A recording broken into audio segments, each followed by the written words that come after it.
and welcome everyone to another episode of Inside CKP.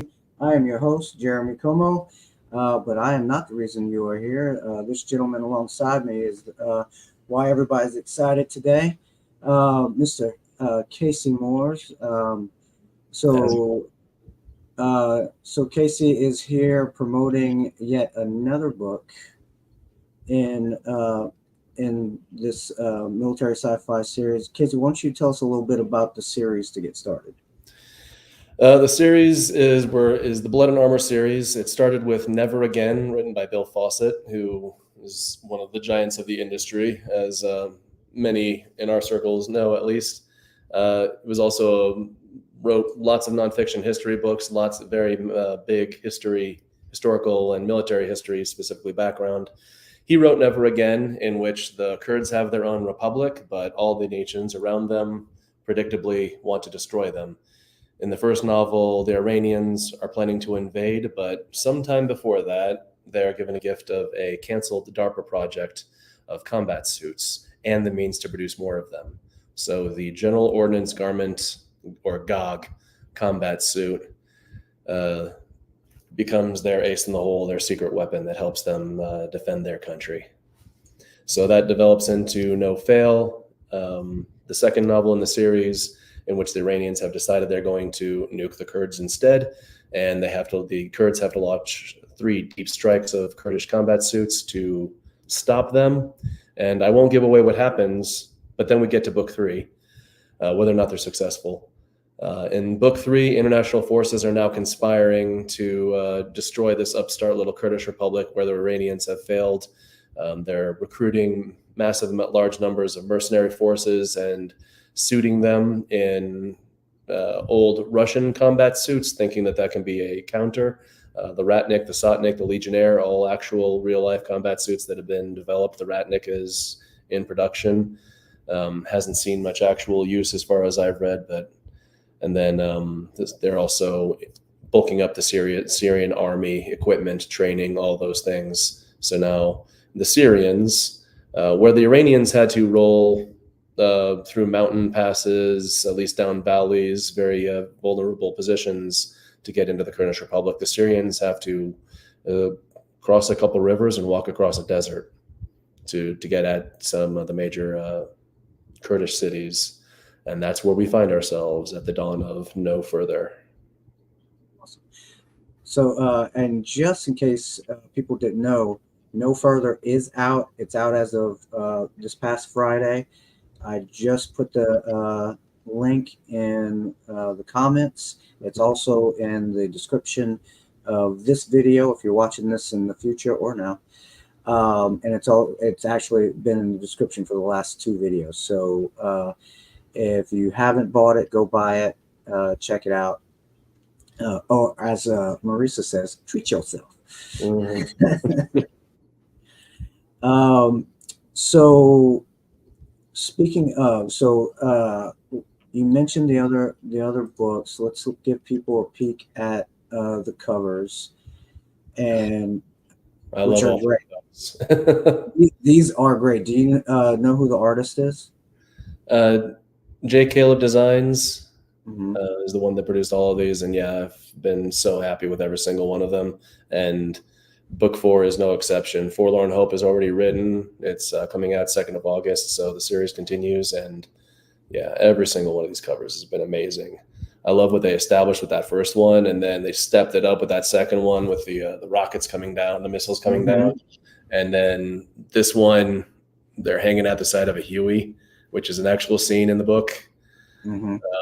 A flight of Hueys. If you notice, there's another one back there. So, and then I won't spoil anything for the 4th one, but it's awesome. Oh, yeah. Just make it a little bigger. Well, can you talk about the scene that this is depicting? Yeah, this is one of the first strike back scenes in No Further. The Syrian invasion starts. There's artillery shelling, there's drone attacks, there's air attacks, but the Kurdish leadership is holding back on using large numbers of GOGs to stop the invasion until they know what they're really dealing with. That's kind of vague early on, but I'll spoil that that's actually what's going on, and that the GOGs are being restrained initially, and there's a lot of frustration with that. Most of the troops are wondering, the regular Kurdish army troops call them the Mountain Project, because they're this project that's hiding out in the mountains that is largely still very secretive, even though the entire Kurdish army knows it's there. They haven't had much interaction with it. And so the Mountain Project hasn't appeared yet to save the day. The Syrian columns are just rolling across the desert. They're taking cities. They're leaving the Kurdish army in retreat, and there's no counter. And yet, in this scene is one of the first major actions where GOGs are sent to launch a massive sort of raid-style strike on the central column advancing towards Mosul. So they're deployed in Hueys. We depict them being deployed in Huey helicopters. Never Again, it's described that they're flown around in H-60s. The Kurds have a lot of old U.S. military surplus equipment that they've purchased in bulk. They have H-47 Chinook helicopters. That's a better way to deploy them, but they actually can't jump out of them or run out of them. So they actually have to land and then slowly walk out. And then later on, there is a deployment from a C-130, the most successful military aircraft in history, according to Forbes magazine, but I'm not biased. So in this scene, they're deploying in mass formations of Hueys, because that happens to be what they have large numbers on that front at that time. But it's kind of an awkward way. They have to have 2 GOGs hanging off each side, so that's 4. And they're deploying squads of 5 at this time, and the 5th one has to sort of awkwardly crawl in on all 4s and just sort of hang out there until it's time to deploy, and then they have to basically lunge out of the helicopter when it's time to get out. Awesome. So to call back to your not biased comment, for the uninitiated, tell people what you used to do for a living. For 20 years, I was an Air Force, 18 years after pilot training, but I was an Air Force rescue and special ops pilot in the HC-130P Combat King, the MC-130P Combat Shadow, and then the MC-130J Commando 2, deployed in all 3 of those aircraft. Flew rescue missions, combat missions, usually on night vision goggles for my entire career. And now I am retired, teaching everything that I learned to the next generation out here. Yep. And so he might know a few things about writing some of these combat scenes, especially in flight. So now, this isn't the first book where they take to the air. So as you discussed before, are you having fun writing some of these air combat scenes? Oh, definitely. Expanding on some of the details of the mechanics of how it works, and I pulled in one of my good friends, Casey Azell, and another friend of hers that were Huey air crew, as to the specifics on how it would work to deploy these large combat suits from the Huey. Had to do a bunch of research onto the dimensions of the Chinook to think out some of the actual we had to look into the details of how many they could go and how they would actually deploy from that. Now, the C-130 was the easy part. I knew those dimensions. I knew that those deployment techniques. I just had to make up something that was really cool for the GOGs specifically. And it's awesome, but totally viable. Yeah. So now this is book 3 out of 4. This is book 2 for you that you're in on. Yes, this is the second one that I've collaborated on with Bill. Yeah. And so what's it like writing with Bill Fawcett? It's been an incredible learning experience. I've definitely grown as an author doing it. Early on, he kept making these notes, and it sort of became, with exclamation points, add more description, add more emotion. And I thought I was doing that, but I think I was doing that in sort of the Air Force way. In a way I was writing a little bit like an after action report, you would say. So I had to, and then I was also writing from that military stoic perspective of things are really bad, but I'm going to keep that all inside until this is all over. But no, we need to delve into those emotions. We need to delve into those deeper descriptions of what's happening to better paint the scene for the readers. And that's something that I've definitely taken away, and hopefully I'll continue to carry with me as I continue to write in the future. And before we go too long, I want to let people know that we are going to do a reading, so please stick around, and we'll do that here in a little bit. So the I wanted to go back to the covers real quick, if I can. So describe it. So the first book was there much air combat in the first book, or has there been air combat throughout all three books, or is it mainly the ones that you've been writing? No, in the very first book, for reasons, the Iranian Air Force is largely neutralized. I'll let you read that to see why that's the case. There is some airlift. Like I said, they're transported on 60s and 47s. There's mention of that periodically throughout Never Again. But there's no real aircraft per se. There are A-10s in the Kurdish Republic, but obviously that's something that they'd be holding back and trying to preserve until maybe the time was right. In No Fail, like I say, there's a sort of clandestine deep strikes, and plus the Iranian Air Force still isn't really in a position to do much of anything for the reasons that happened in Never Again.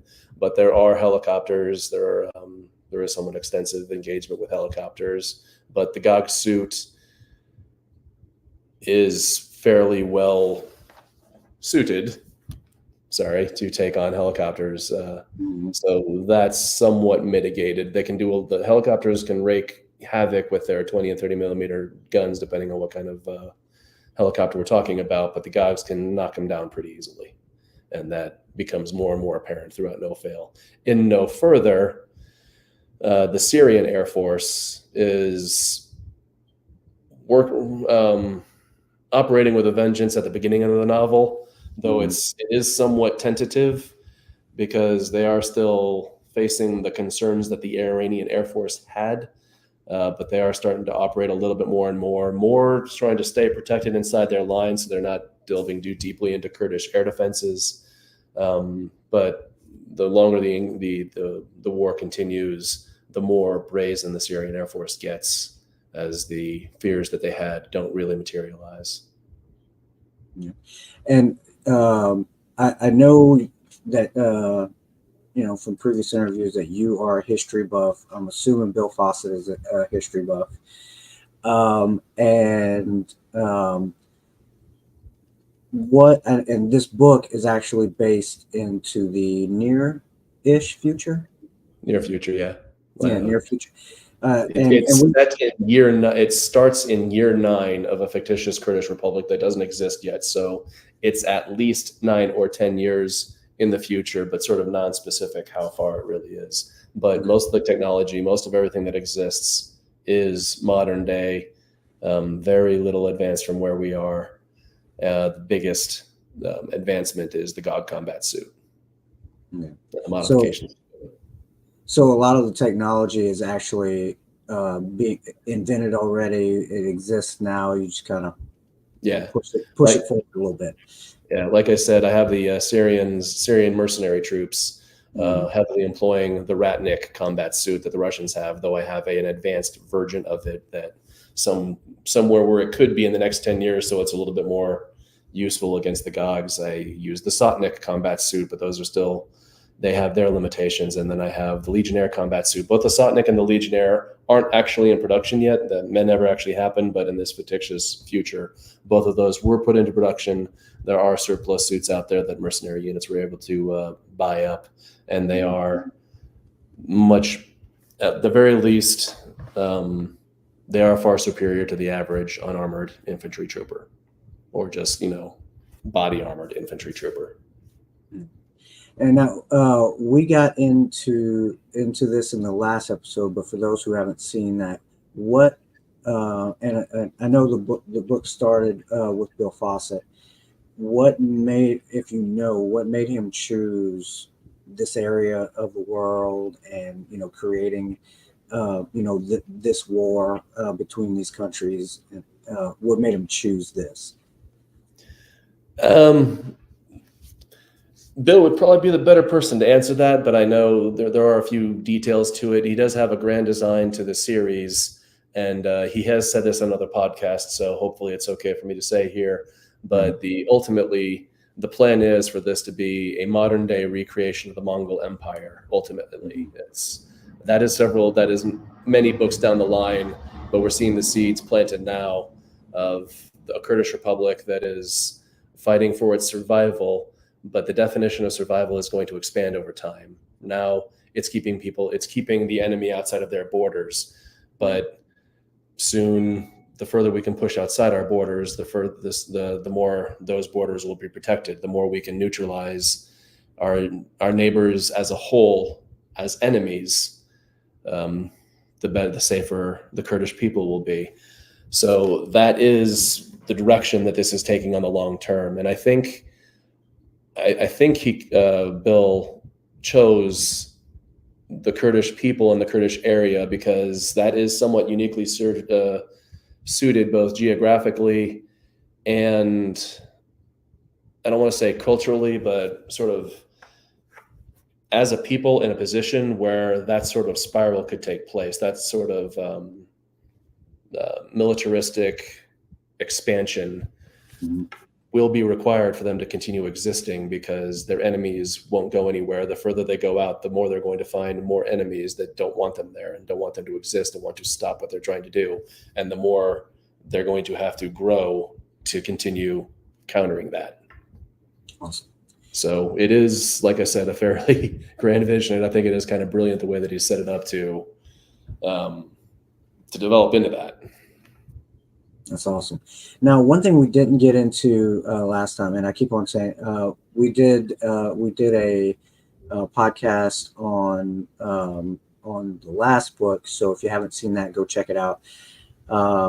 And one thing I don't think we got into too much last time was the characters and character development and things like that. So do you have a favorite character in the book? Yes, but I'm going to go back to the other part, and I'm going to bring up something else. Your last question, actually, sorry, and something else that Bill brought up. Another part that he has sort of openly stated, to me at least, I don't think he's said this on a podcast yet, but I think that this is fine. He also wanted to sort of highlight the Kurdish people. They are largely forgotten by history. They are a people that were broken up by the drawing of borders, mostly for, largely for making the British mad so many times that when the British were finally drawing border lines in the Middle East, they broke them into about 5 different parts, and they've never really recovered from that, and they've sort of remained the underdog in all those areas. And I think he wanted to create something in which these sort of underdog culture of people was highlighted. Now, moving on to my favorite character. I've got too many. I love all of them. I even kind of like my bad guy that I created for it. But we'll talk about them all, man. Well, I'll tell you who the point of views are for no further. Let's do that. Okay. So we still Nisty Khan has been a major character, but she does not appear in No Further because she is in the South, and that part of the conflict gets covered in Forlorn Hope, which we just wrapped up with Melissa Olthoff and I just wrapped up now. And she is otherwise one of my favorite characters. Hermie Karzan was a major character from Never Again, and then he continued into No Fail. But anybody that's read No Fail knows his fate is on hold until we can revisit that area. In No Further, I do pull one character from Never Again, at least one character. I'll see as I'm going through. Firhad Sirvan, who was a captain. He was a captain in Never Again. He is now a staff major at an operations center in No Further. And early into the conflict, as the Syrian tanks are rolling across the border and their sector, the defense of their sector is collapsing, his leadership decides that it's time to go to Kirkuk to help coordinate things. And he effectively finds himself coordinating the entire defense of the central against the central Syrian column. together with Lieutenant Colonel, who outranks him, is technically the ranking officer, but he's logistics officer, who then defers most of the tactical and strategic decisions to Farad. Now, I also introduce a new character, Juan Maradi. In No Fail, I introduce a character named Sirusk Maradi, and Hermie and Sirusk are constantly joking about hooking Hermie up with Sirusk's sister when they get back. There's a little bit of banter going back and forth. But in the beginning of No Further, you meet Sirusk's sister, Juan Maradi, who is just getting to a quiet little border post after completing her training with the Dragunov rifle that she hates because she was the best shot in her training group, and so they gave her what they kind of think of as a sniper rifle, which is actually more of a medium range or a designated marksman rifle. But so there's a little bit of ribbing for that. Everybody's like, "Oh, you must be the best shot. They gave you the Dragunov," and she's like, "I hate this thing." But then early on, she's learning to fire it. But then that puts her right in the path of the Syrian invasion early on. We also have Sergeant Kevi Sabani, who was in Never Again under Lieutenant Regia Razak. Sorry, I'm just reading Yvonne's. Fine, my reading list is getting stupid long. But anyway, so Sabani, she was part of a 2-person deep cover mission in Never Again, and that has relation to why the Iranian Air Force didn't fly for most of that part of the conflict and most of that book. But now she is still consisting a deep reconnaissance mission in the beginning of the book. And the reading I do is actually going to be from part of that mission at the beginning of the book, where essentially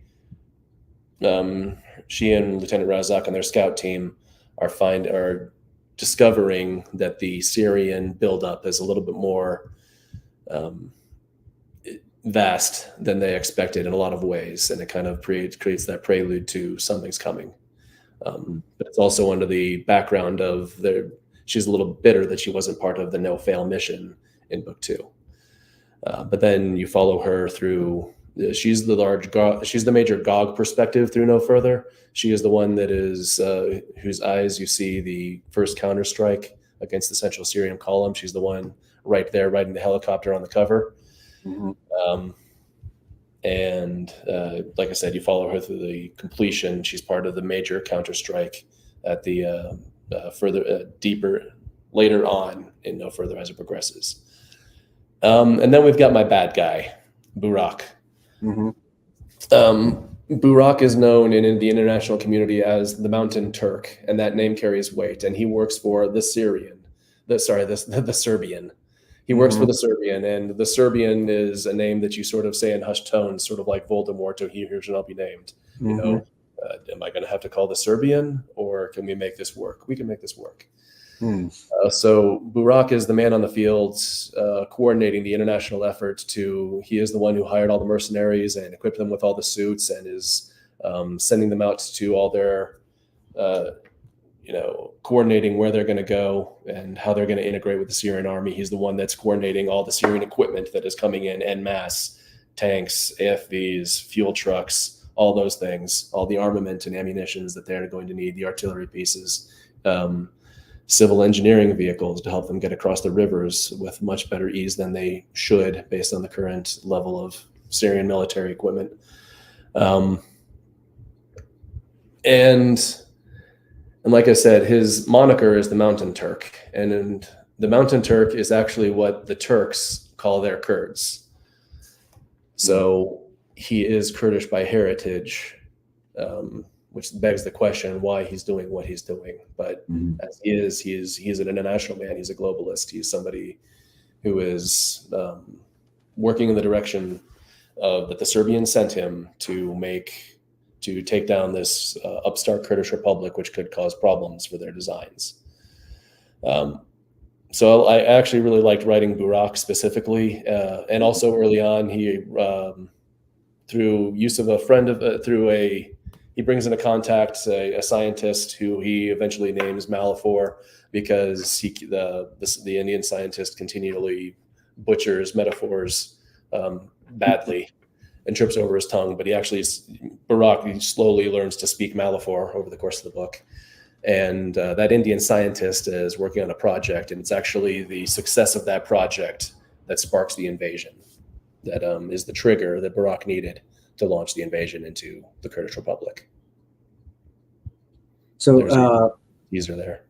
So you said you enjoyed writing the bad guy. What is it about writing the bad guy that you enjoy?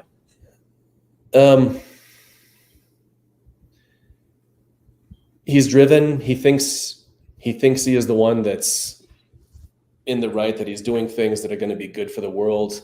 Mm-hmm. He's also very oh my Lord, words failing me.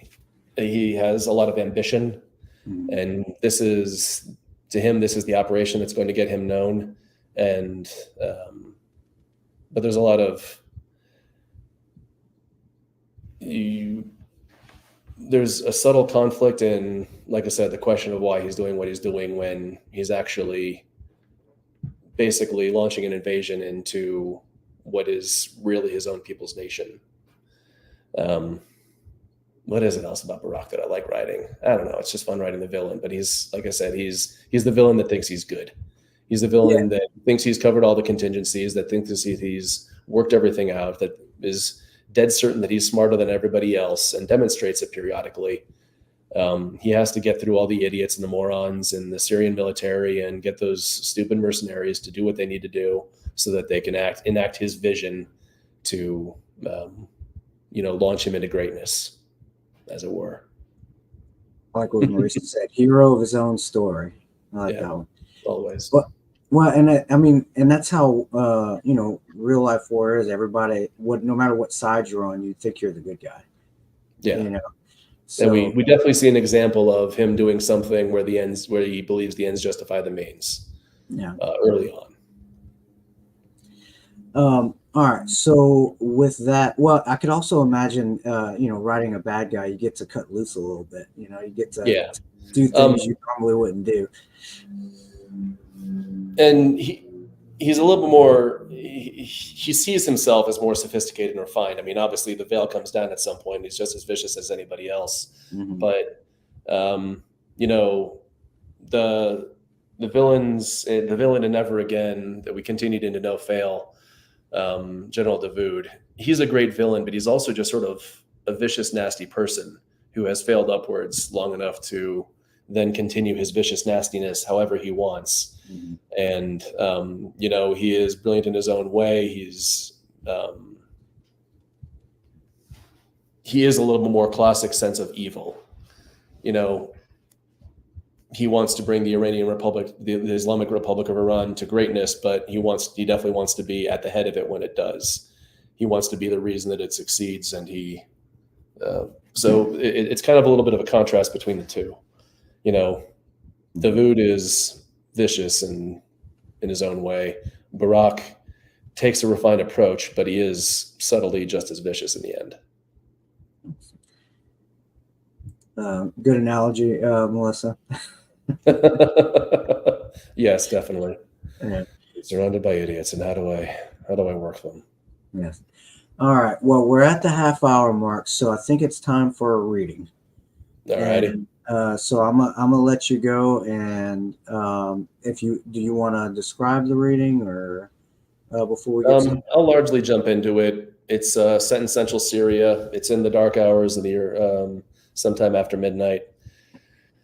And like I said, Sergeant Kevi Sabani is out on a deep reconnaissance mission with Lieutenant Razak and two other newer GOG operators. And they have they've been told to check out the Topka airfield because there's rumors or intel that it's been rebuilt, and they've just found it. All right. And before we get started, to the audience, listen to the reading, think of your questions, and we'll start taking questions after the reading. All right, it's all yours. All righty. Central Syria. As they reached the top of a small plateau, Kevi was finally able to make out the lights of the airfield. It wasn't just the airfield which had been reconstructed. More lights dotted the horizon to the south, stretching across an expanse of at least a dozen kilometers. Movement caught Kevi's attention. A single pickup truck rolled along a dirt path to their northwest, its headlights illuminating the road ahead of it and casting long shadows across the desert further out. She followed it until it disappeared behind a low rise. Sir, we've made an important discovery. We should— Calm silence, Sergeant, Razak said rather harshly. Kevi bit her tongue and clenched her fists. This information must get back now. Any delay could compromise our ability to do so. She wanted to scream all the reasons they should head back, but the lieutenant had made himself clear. So she didn't even respond with a yes, sir, for risk of further chastisement. On the other hand, it was nice that the privates had finally learned to keep their mouths shut. Lieutenant Razak set 2 new waypoints, edging them ever closer to the new construction south of the airfield. With all the patrol activity, every step exponentially increased their odds of discovery.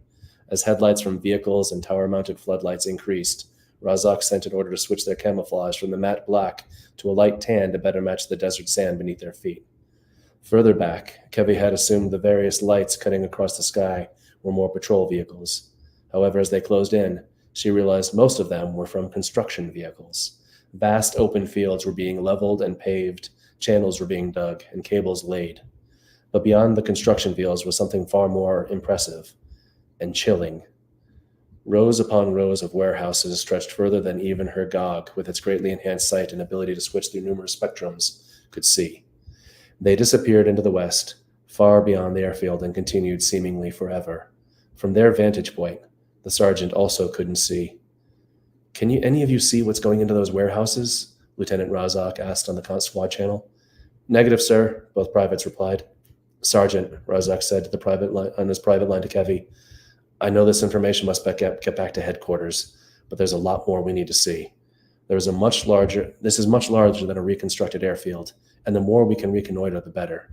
I'm compiling a file of images and recordings and having it autocopied to the rest of the squad's GOGs. If this goes wrong, I'll send it all back in a massive StatCom data burst.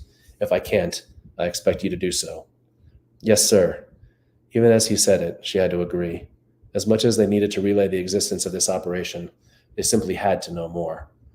She'd trust him to do the collecting, and she'd ensure they stayed clear of patrols and found a way out when he was ready. The squad stalked forward, circumventing any signs of patrols or watchtowers, and headed closer to the airfield itself.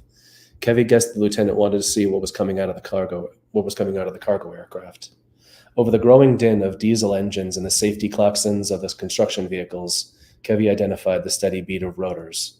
She tracked the noise to the south and spotted a pair of helicopters flying a low patrol route over the ground, their searchlights blasting wide beams of light onto the terrain. Though she couldn't magnify them well enough to get a good look, her HUD was able to identify them as Mi-25 Hind export variants, aging but still lethal to a GOG. Her GOG could not identify the armaments of these specific models. If it carried the original 12.7mm Yak-B Gatling gun, they stood a decent chance of taking down the helicopters without losing anyone in the squad. The individual panels of a GOG's responsive armor and their helmets could survive single hits of 12.7, but a helicopter spraying bullets from a great distance was unlikely to score 2 hits in the same place. Of course, the odds weren't zero, plus any damaged sections would be far less effective against subsequent fire. However, she knew from intel briefs that most modern Hinds had twin-barrel 20mm, 23mm, or 30mm autocannons. Any of those would be capable of punching through the GOGs like butter. Kevi fought the urge to pull and prepare a grenade from the dispenser over her left shoulder. The moment a gunfight started, they'd highlight themselves to every single Syrian soldier in a 2-mile radius. Those soldiers would soon broadcast the GOG squad's existence to every Syrian unit within 200 miles, give or take. Certainly, every active soldier on this vast compound would be alerted and directed their way. It was a long way back to the Kurdish Republic, much too far if they had to fight the whole way. The squad stopped moving. Razak's GOG went into the awkward half-crouch Kevi hated. It didn't lower their profile much, and it was torture on the joints, even if you tried to relax into it. Light washed over the landscape, the edge of its beam less than a couple meters ahead of them. Dust swirled in a million directions. Kevi spotted the rotor disc and red anti-collision lights of a single Mi-25 helicopter flying slowly across their path. Lieutenant Razak and Sergeant Subani froze. Private Mahadi took 2 more steps before catching on and stopping. Private Kamangar, however, raised his arm, targeted the helicopter, and fired. Sparks lit up across the Mi-25's rotor disc. "No!" Razak shouted, but it was too late. The helicopter's nose kicked up and the rotorcraft yawed hard left to the source of gunfire. Kevy twisted to knock his arm away, but in a split second decided against trying to stop the young soldier. The damage was done. A firefight it would be. She locked onto the front canopy, unloaded .338 caliber rifle fire, and then grabbed a grenade and targeted the rear canopy. The GOG paused before throwing it as it resolved the timing between the grenade's fuse with the time for launch to impact. In the milliseconds while she waited, the Hind swept its searchlight over Razak's team. Even though they blended into the terrain with their desert camouflage, the long, dark shadows they cast gave them away. She internally screamed for her arm to throw the damn grenade as she watched the twin-barreled 20mm autocannon lock onto them. Finally, her GOG threw the grenade. The helicopter fired. Tracers raced towards them as the grenade flew towards the source. Something punched her chest and knocked the air from her lungs. A single dot of light flashed past her head while she watched the grenade bounce against the rear canopy and carom straight up. When it reached the rotor disc, it exploded. Shrapnel, heat, and smoke engulfed them. Bits of metal rained against her GOG, coupled with heavier thumps of larger debris. One of the rotor blades spun low through the sky in a devastating arc. For half a moment, it looked as if it would sweep into Kevy, a giant sword slicing straight through and sending her onto the next life. Despite herself, she closed her eyes before it hit. A thunderous crunch echoed from her right.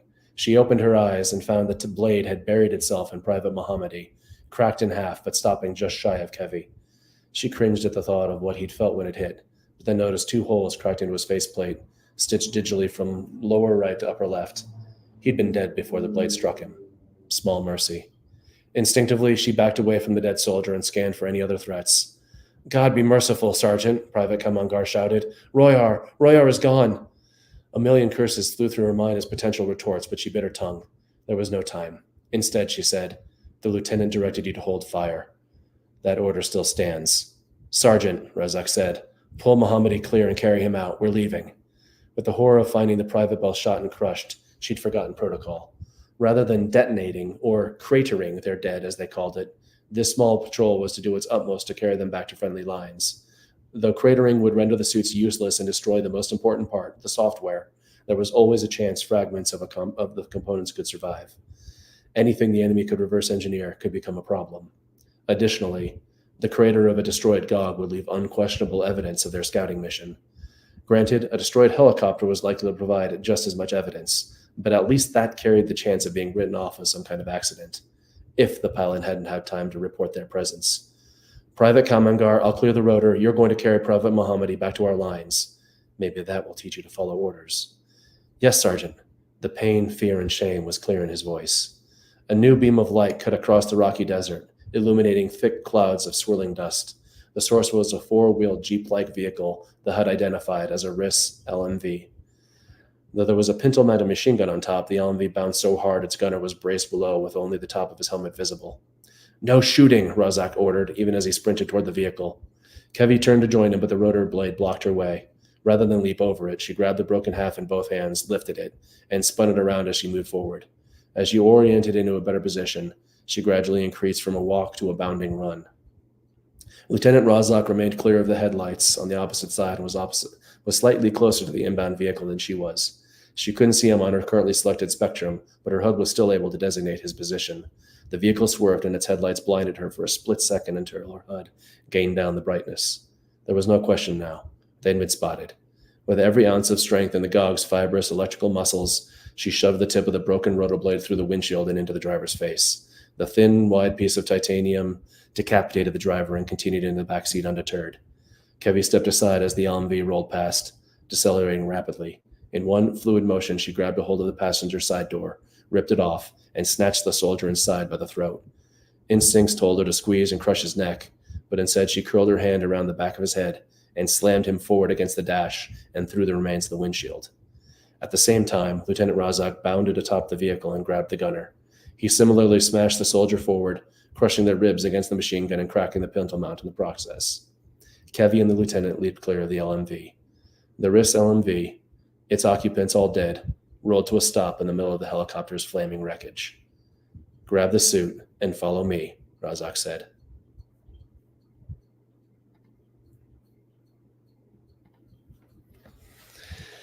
And then it's a nice little dance to the desert back to friendly lines. Probably. Nothing like a little bit of violence to get you ready for a holiday weekend. Right? It's It's America.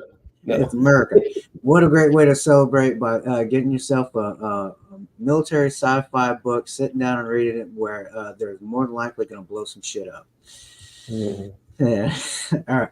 Well, now, so I love that scene because it was just violent enough, but you also cared about the characters, which is good. Because one thing that I've read in other like military centric books, not even military sci-fi, but where they get so heavy into the jargon and things like that, and some of the character development kind of stuff is where just in that chapter there, or that read there, I cared about the people and I cared about what was going on. How do you balance, because you got to give some jargon because it's military sci-fi. Mm-hmm. So is it like a constant battle just not to acronym the hell out of it? Yeah. And I'll say I get flack for that sometimes, and I have to trace it back a little bit, but I generally try to spell it out the first time. I think I didn't in that case, but most of the time we'll spell out the acronyms the first time that we use them, or maybe explain what some certain terminology means.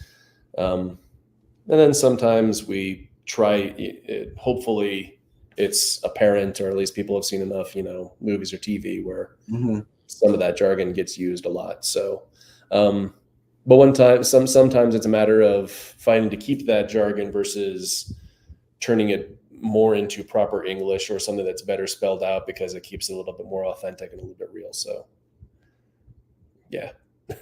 So what was great about that scene? Well, one, it makes me want to read the book. But two, even though I didn't know what some of the acronyms were, it didn't really matter, because the scene was set up really well, and I got the gist. And like I said, violence. It's good. It's good for the soul sometimes, But no, that was a great scene. So if that doesn't make you want to go buy it, people out in the audience, then I don't know what's wrong with you. Go out there, buy it, buy the whole set while you're at it. So people out in the audience, if you have questions, bring them on in, and I'll try to catch them as they come in. Now, without spoiling too much, what can we expect next from the series? The fourth book is going to be Forlorn Hope. And like I said, that is largely delving with what is happening with the Southern Column, largely through the eyes of Nisty Khan, who's kind of the rising star of the GOG divisions. Mm-hmm. Kevi Sabani is part of the second GOG division, who become known as Timo's Sword. Nisty Khan is down in the south with the first GOG division, known as Timo's Shield. The central and the northern columns, the Kurdish Republic response to the central and northern columns have the sort of luxury of at least being able to continue withdrawing and pick where they're going to fight, pick their battles, eventually withdrawing and no further. I'll give away that they ultimately, the central column winds up in the streets of Mosul. That's fighting in the streets of Mosul, as has happened many times when they were fighting Daesh. The ISIS, the Kurdish call them Daesh. Mosul has been a war-torn city more than a few times in its history, and it is again by the end of No Further. Meanwhile, in the south, they have to protect their capital of Kirkuk. That's where their armored units are, but they can't just let the enemy advance as far as they want until they're fighting in the streets of Kirkuk. They have to hold back the enemy at all costs, every step of the way, and that's largely what Forlorn Hope is going to be about. Again, I wrote that with Zolotov, and so that's where you see. Well, you'll also see Barak's ministrations and the after the events in No Further, there is a question as to why the Syrians are still advancing. I'll say that, and that's kind of the mystery that's in the background of Forlorn Hope, and we have an answer for that. And you see Barak going off in a different direction and actually going back a little bit to things that were happening over the course of No Further that we weren't seeing yet, but now it lines it up a little bit better. So you see what other contingencies he was laying out while the Syrian invasion was happening. Beyond that, so we've written 4 books. It is now as a complete quadrilogy, if you want to call it that, by the time when Forlorn Hope comes out. We're taking a little bit of a break from the series, but it will continue. Bill has said that he's got plans for 12, 14-ish books, somewhere in that ballpark. Oh, wow. Because like I said, things are going to continue to escalate. Now, we do have some loose threads. Hermi Karzan is still in the Iranian, is still in Iran. Mm-hmm. And that country, as we saw in No Fail, fictitiously saw in No Fail, because this definitely has no bearing whatsoever on modern day events. But Iran is starting to crumble.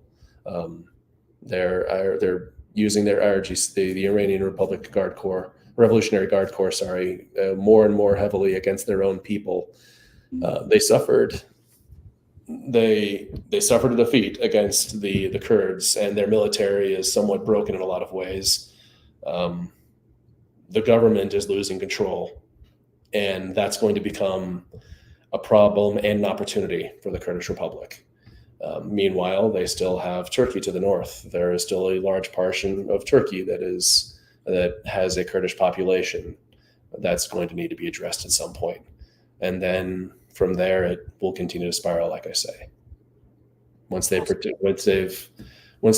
all of their people, eventually, it's going to.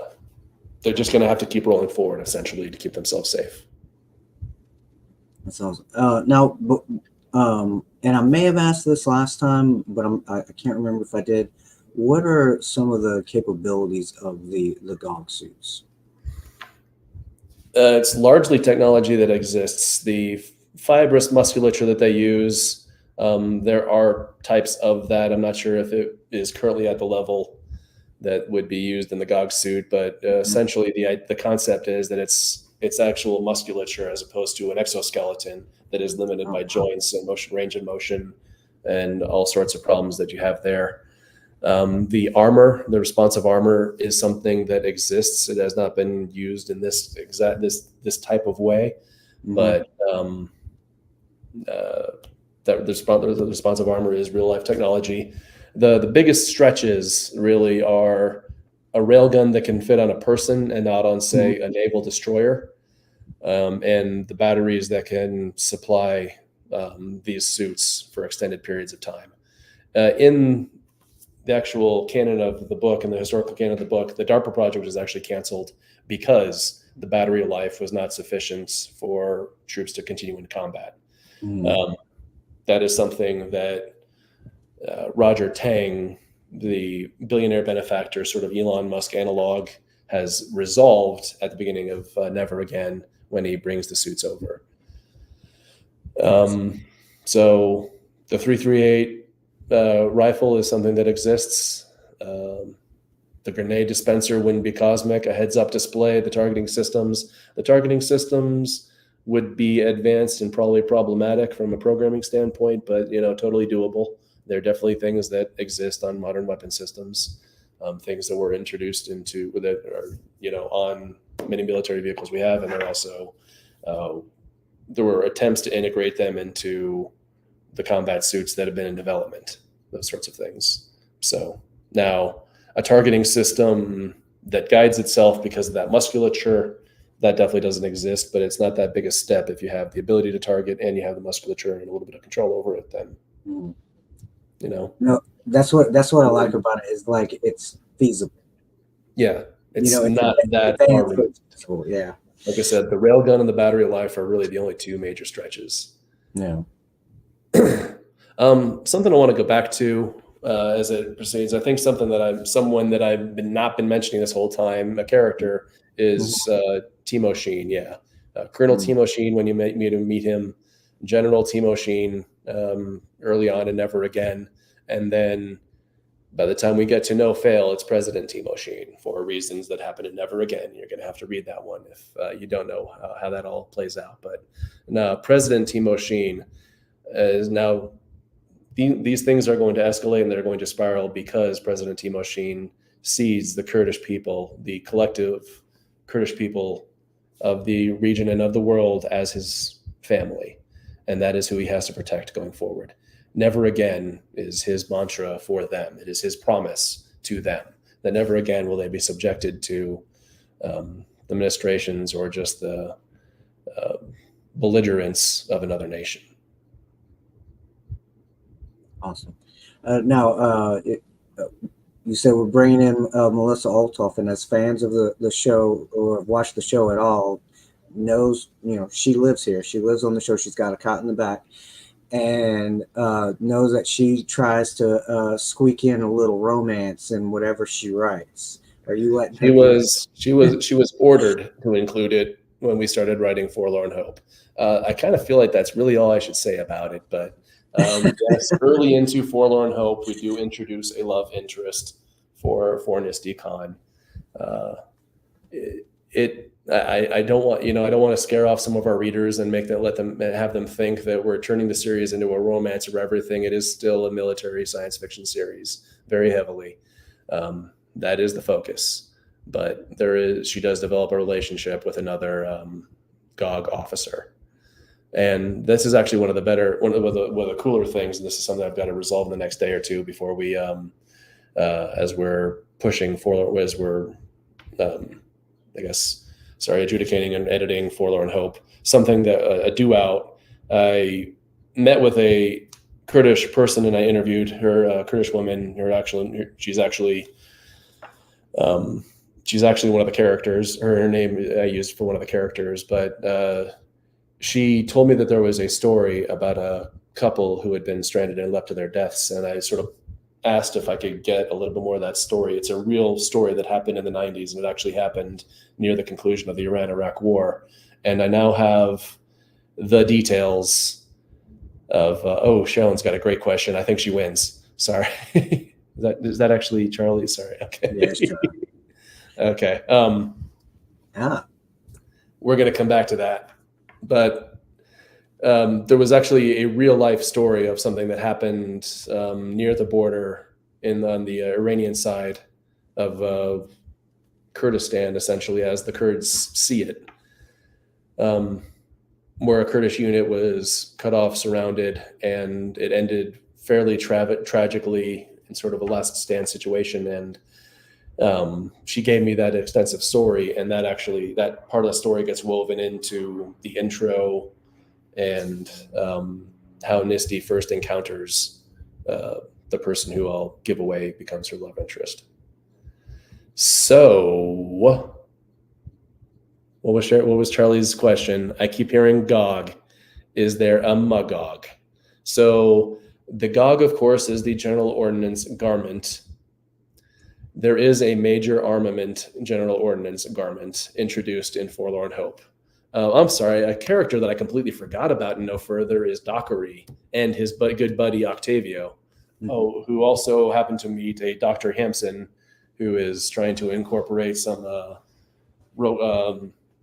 his wonderful neuroscience technology into potential retrofits for injured soldiers to continue to fight in their GOGs. But anyway, that's a side part. So that's a little bit of a spiral. I'm going to talk about Dockery, and then I'm going to get back to the MAGOGs. So Kevin Dockery, named, he is the person that introduces the GOG suits at the beginning of the book Never Again. Bill Fawcett named him after a good friend of his, Kevin Dockery, who Bill could give you his better background, but he's a very impressive person and very knowledgeable about weaponry. And he has a website, The Armory, that basically will tell you just about anything about most weaponry, or about a whole lot of weaponry. And Dockery, early on in No Further, is traveling out on U.S. government orders to investigate the status of the GOG project, or the canceled DARPA project that was delivered to the Kurdish Republic. And he winds up becoming a little bit more involved in the training, the development. He interacts with Roger Tang. Roger Tang gives him free access to everything, and he witnesses events from that point of view as the Syrian invasion starts, and then actually starts taking part in some research projects or some frontline testing projects, operational testing projects of some new GOG equipment, some new GOG devices or GOG-related devices, perhaps you should say. And that somewhat spirals, and in no further, he has a decision to make as to whether or not he is for the U.S. government, or if he is still part of the U.S. military, or if he wants to remain where he is. So that sets the stage for the fact that there is a research team in Roger Tang's Tang Industries up in the mountains of Kurdistan in their hidden secret layers. But they then make an appearance in Forlorn Hope, testing the new major armament, general ordnance garment. Melissa and I will talk about that more maybe in next time. Next time. All right. Well, I'm excited. The level of detail and research that you're talking about putting in this book is just it's amazing to me. Plus the violence. I enjoy violence. It's That's always okay. So when can we expect this next installment? Do we know? Forlorn Hope is due out 2 August, and I'm pretty sure we're still on track for that pretty easily. So awesome. Well, I'm excited. And one quick thing for anybody that didn't actually catch it, Charlie was actually asking why there is, if there is a GOG, if there is a Magog, go ahead and Google GOG and Magog and find out what the history on that. It's not really an inside joke. It's kind of a thinly veiled, I don't know, I'm not sure what you call it, but there is a reason they are named the GOG and the Magog.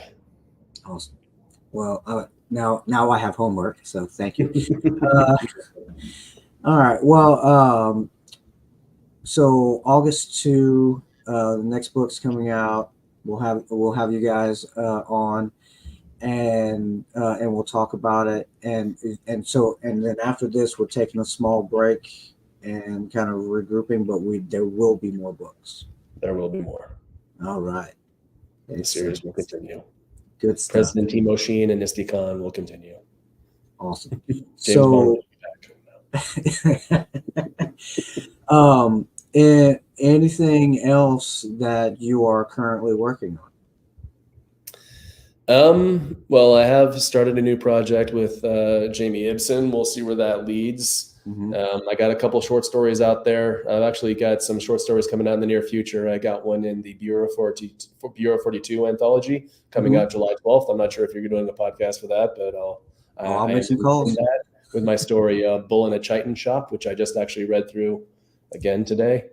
Chitin, not China. Bull in a Chitin Shop. And then I've got a story in Ashes of Anticia in coming out July 27th, I believe. Does that timeline work out? July 12th, something. End of July-ish. Yeah. And that story is Average Everyday Cataclysm. Okay. And then we've got No Further coming out on August 2nd. So it's been a little bit of a blur for me. I had No Further, short story, another novel. Well, it's a good problem to have, huh? Yeah. All right. Well, can people catch you out in the wild anywhere? If anybody is going to be in Moriarty, New Mexico on the 3rd of August, I will be at Moriarty MiniCon on the 3rd of August. I will be at Bubonicon, I believe 2 weekends later. So that would be the 17th, 18th, 16th, 17th, 18th, whatever Bubonicon is. I'll be in, I will have a table in Bubonicon here in Albuquerque, and then I'll be at DragonCon. I won't be at the attending professional, but I will be on some panels, and I will be at the Gather hawking some of these Blood and Armor books. I think that is all I'm really scheduled for in the immediate future. I think so I'm going to have a very, very busy August, and I actually just had a book signing last weekend at Barnes & Noble for the first time ever. But it's exciting. Yeah, that went well. I think it's going to calm down a little bit after that. Maybe I can get back to some real writing time. Yeah. But people, you got to remember, this guy's got a regular day job. So, and he's doing all this. Yeah. And he's burning the candle at both ends. So go support him. Oh, do you have a newsletter or anything you like I people do to have a sign up? newsletter. I'm pretty sure there's a good link from my website that we send out. Yeah, so go to my website. Yeah, you should be able to find your way to sign up for my newsletter. Mm. You can also on some of my socials find my actual Gmail address. My professional, hilariously, is my casey.moops@gmail. So if you message me there and say I've been trying to get on your newsletter and I have no idea how, I could actually use that feedback because I've recently taken over, taken all those things back over, and I don't completely understand it, but I might have to be fixing something. And it'd be great to be aware if people are having problems with that. But yes, I do have a newsletter, and it goes out every 2 weeks. And all of Casey's links are in the description of this video. So go check him out there. Go buy the book, buy the series. It sounds awesome. And sadly, I don't think I'm gonna see you at Dragon Con. I'll probably be catching up with people next con season, so we'll see. All right. But what you've given me some information. I'm probably going to contact Jamie for that anthology. Maybe we'll have you back on the show before you know it. So That's not. Jamie and I are going to be working on a new series, all project, but the anthology is Bureau 42. That's a Four Horsemen anthology, and then who's the lead on that? Yeah, is Casey Azal's anthology. Yeah. Who's I also do have 2 other short stories out there that are in the wind. I'm not really sure when they're releasing, so I don't have a timeline on those. Man, you are busy. Wow, good job. All right. Well, with that, and people, and I say this every time, and I'm gonna keep on saying it.